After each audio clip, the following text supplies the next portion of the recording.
Lucas Harwood had purchased Green Acres, a large modern house on the outskirts of a neighbouring village, when he'd retired and first moved to the area 6 years ago. Lucas had been something of a legend in the city, having inherited his father's modest construction company back in the 50s.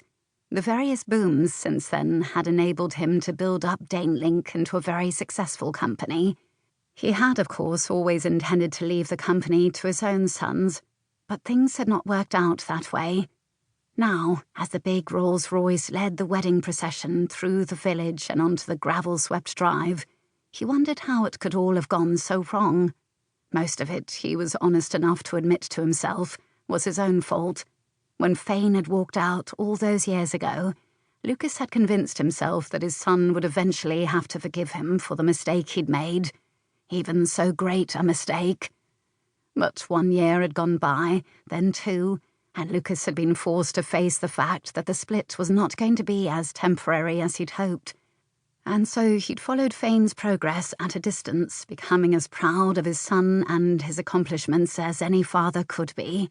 But Fane had never known that. Lucas had tried several times during the last 8 years to write to him, but had never been able to bring himself to post any of the letters. His sense of guilt had been insurmountable, but now he was running out of time, and Fane's unexpected appearance at the church, which could surely only be a good sign, had lifted his heart like nothing else could have. If only he'd been able to have a word with him then and there, but the photographer had been busy arranging them into various groups, and when he looked around, he hadn't been able to see his son anywhere. But now that Fane was here at last, surely they'd be able to sort things out. As for his eldest son, Lucas sighed deeply. He very much feared that he was lost forever.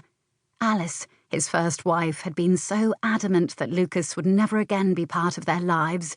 But under the circumstances, oh yes, he'd try again.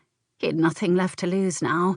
What a rotten husband he'd turned out to be, to both of his wives. He felt a hand touch his briefly, and he turned to look at his bride of only an hour.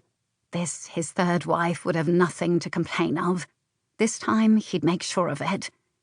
Keira smiled at him, no doubt wondering why he was looking so gloomy, and he felt himself smiling back. Keira had always been able to do that to him. She was so uncomplicated, so clear-sighted, so, well, Keira.